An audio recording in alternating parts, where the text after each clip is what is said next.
Hi everyone, welcome to the lecture number 6 of vector differentiation unit. In this lecture, we are going to discuss the very important topic, directional derivative. This is one of the key concepts in this particular unit which we are going to learn. Now, in previous lecture, we have seen the definition of gradient of phi. That definition we are going to that definition we use when we calculate directional derivatives of the surfaces given for the given surface. Okay, some before discussing the definition of directional derivative, few things about the directional derivative I will tell you. Directional derivative, the meaning of directional derivative is we calculate derivatives of certain functions in some fixed directions. Okay, some well-known directional derivatives which are already known to you. You have calculated at several times, but you might not means you may not be knowing that they are directional derivatives. One These are the I have listed some well-known directional derivatives: del phi by del x, del phi by del y, del phi by del z. Means the partial derivatives. All the partial derivatives of that we have calculated with respect to x, y, z. The direction that we have calculated, the partial derivative we have calculated, del phi by del x, del phi by del y, del phi by del z, all the partial derivatives are nothing but directional derivatives. The meaning of del phi by del x is the directional derivative calculated in the direction of x axis, and the meaning of del phi by del y is the directional derivative calculated in the direction of y axis of the surface phi, where phi is any scalar point function or surface, you can say three-dimensional surface. Del phi by del z is the directional derivative of the function phi calculated in the direction of z axis. Now, how we are going to write this? How we are going to relate this with the gradient definition? We can write del phi by del x as del phi dot I cap. Del phi, the definition of gradient is known to you. Del phi is equal to del phi by del x into I cap, del phi by del y, j cap, del phi by del z, k cap. So this is the definition of gradient. If we take dot product of this del phi with I cap is the unit vector. Also I cap represents direction of x axis. So whatever vectors we are having in the direction of x axis, their direction is represented by I cap, unit vector I cap, that is known to you. J cap represents the direction of y axis, k cap represents the direction of z axis. So if you take dot product of this del phi with I cap, you will get only del phi by del x. You can check it. And if you take del phi dot product with j cap, you will get del phi by del y. If you take dot product of del phi with k cap, you will get del phi by del z. Means these directional derivatives are nothing but the dot product of gradient taken with the different directions. Means whenever we want to calculate directional derivative, we need to take dot product of gradient of that function phi with the required direction in which you are going to calculate derivative.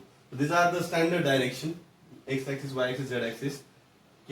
Directions are standard direction. If you want to find the directional derivative in any random direction, means any random direction in space, at that time we have to use this analogy. Okay, this concept we are going to relate in the definition. Okay, means we have to simply take the direct dot product of the gradient of function phi in the required direction.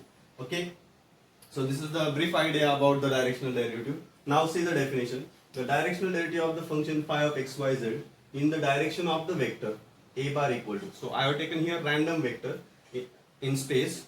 A bar equal to a1i, a2j, a3k is given by how we obtain directional derivative of that surface in the direction of a bar.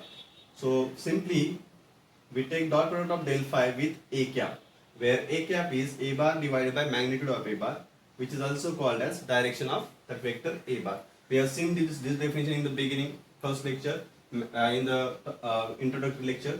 This is the definition of direction of vector, and how to obtain direction of vector: divide that vector by its magnitude of that vector. You will get the direction of that vector. And once you obtain that direction, take the dot product of the direction with gradient of that function phi and you'll get the required directional derivative of the surface phi of this surface. We are finding the direction derivative in the direction of a bar, where a bar is any random direction. Okay, and these are the dot products with direction of x-axis, y-axis. If you are calculating derivative in the direction of x-axis, at that time you take dot product with I cap. Likewise, if you are calculating direction derivative in random direction a bar, then take dot product of del phi with that particular direction. So this is how we obtain the directional derivative.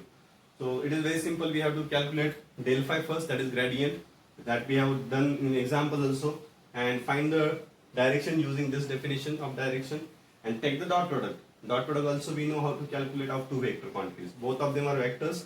Their dot product we know how to find. And the final quantity will be a scalar quantity because it is a dot product, and the value of the directional derivative is always a scalar quantity. Now, a few remarks regarding directional derivative we are going to discuss. So these are the remarks. Remark number 1: the directional derivative of phi of x, y, z at point P of x1, y1, z1 in the direction of the vector a bar equal to a1 I cap, a2 j cap plus a3 k cap is equal to, means in the examples we are going to obtain the value of directional derivative at some point x1, y1, z1 and in the some direction of some vector a bar. So that vector we are going to denote by a bar, in which directions in whose direction we are going to calculate the directional derivative, and that resulting quantity which we have to calculate is del phi. The standing line is at, we read it at the point P of x1, y1, z1. So whatever del phi gradient you are going to calculate, that gradient you need to calculate at the given point x1, y1, z1, its value, and whatever value you will get of that vector, take dot product with a cap, where a cap is equal to a bar divided by magnitude of a bar, which is the direction of the vector a bar. So this quantity actually you are going to calculate in examples. Okay, first you calculate del phi using definition of del phi, evaluate the del phi at the given point, and then take the dot product of the direction, required direction.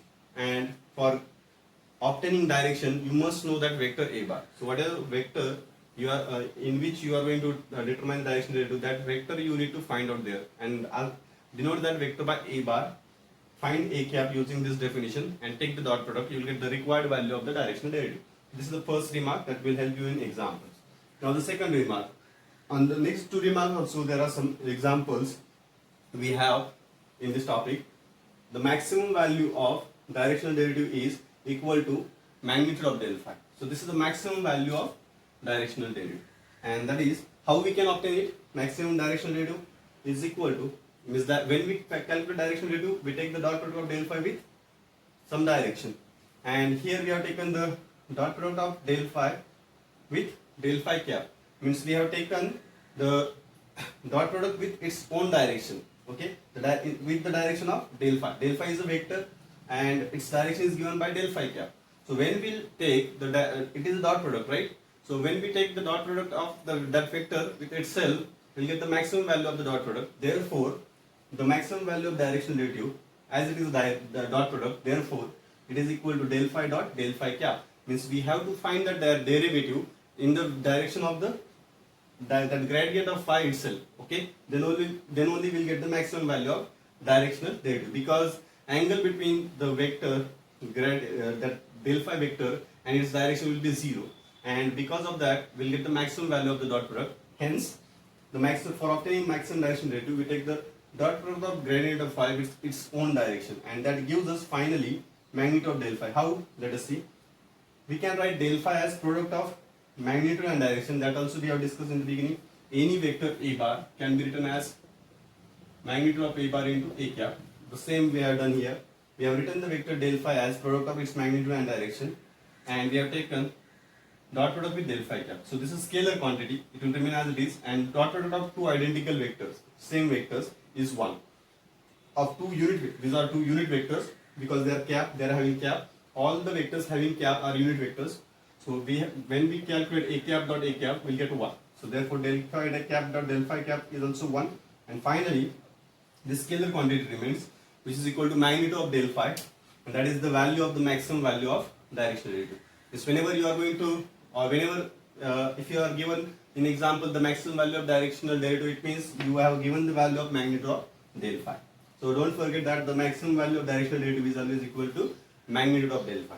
The third one, the directional derivative is maximum in the direction of del phi, which is equal to del phi cap. Means the directional derivative is always maximum in the direction of del phi, that gradient of phi. Okay, and its direction is given by del phi is a vector, so the direction will be given by del phi cap.